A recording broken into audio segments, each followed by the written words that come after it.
The US is standing firm with Taiwan, and it's making that point very clear. Subscribe for more videos. And don't forget to like this video. A U.S. Navy spokesperson on Wednesday pushed back on a report in the state-run Global Times late Monday that a U.S.-marked EP-3 reconnaissance plane may have been on Taiwan over the weekend, an event Beijing would see as a direct threat to its sovereignty. I can confirm that a U.S. Navy EP-3 did not take off from or land in Taiwan on Sunday, CMDR. Rhiannon Momsen said. She said she could not confirm allegations of a previous flight, on August 18, for security reasons. Taiwan's Air Force Command released a statement Monday calling the US recon plane flight allegations fake news and completely contrary to facts. But China has played it up. US intends to force China to fire first shot over Taiwan, the headline read. Citing military analysts on the Chinese mainland, it said if the US had sent reconnaissance planes over Taiwan, Chinese military action could be justified. If military cooperation between the US and the island was discovered and poses real threats to the mainland and challenges the sovereignty of China, the People's Liberation Army (PLA) will be forced to take effective action to eliminate the threat and may even realize reunification by force once and for all, the Global Times story said, citing military analysts. Thompson said he was highly doubtful of the Global Times report, especially in light of the recent openness from Washington. His story doesn't ring true, he said. That would be quite a dramatic shift in policy if the US were to start using Taiwan as a base for operations. Thompson also says Washington wants to contrast its word to that of Xi, who, for instance, said China would not militarize the South China Sea then built fortified islands there.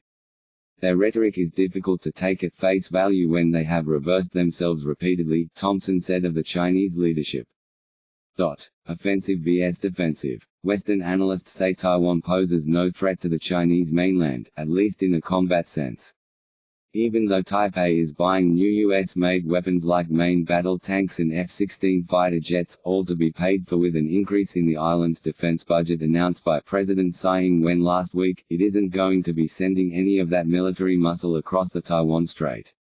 Taiwan's military is so small that announcing increases doesn't threaten China's People's Liberation Army in a conventional sense, Thompson said. What is threatening to Beijing is the leadership of Taiwan doubling down on its defense of the island. This is something policymakers in Taipei will be acutely aware of.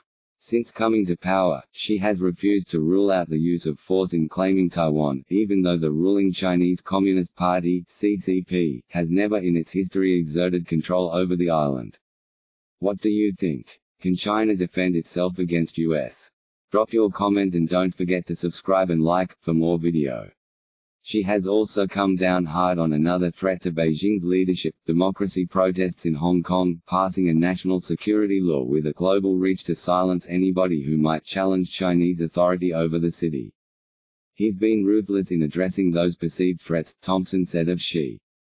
But the Chinese leader would be taking a chance in pushing Washington too far over Taiwan, said Randall Shriver, former U.S. Assistant Secretary of Defense for Indo-Pacific Security Affairs. If you're going to gamble everything on the United States not being there, I think it's a pretty risky gamble, Shriver told a webinar with the National Security Institute at George Mason University last week. The analysts say a forcible takeover of Taiwan could be a bad bet for Xi either way, US help or not. Defensive posture. Taiwan is well situated to defend itself, with a stretch of the Pacific Ocean, the Taiwan Strait, sitting between it and the mainland. 80 nautical miles of water is a pretty good opening bid before you buy a single weapons system, Shriver said. And while Beijing could do a lot of damage to Taiwan with its superior arsenal of missiles and bombers, destruction does not equal conquest. You have to have soldiers on the ground with rifles and bayonets taking ground and holding ground in order to actually exert sovereignty, Shriver added. They, the PLA, still have to get hundreds of thousands of people across the Taiwan Strait in order to prevail. Even though Taiwan's defense budget is dwarfed by Beijing's, modest spending can make a big difference when you're playing defense. I think Taiwan is very defensible if they buy the right things and the US does what it needs to do.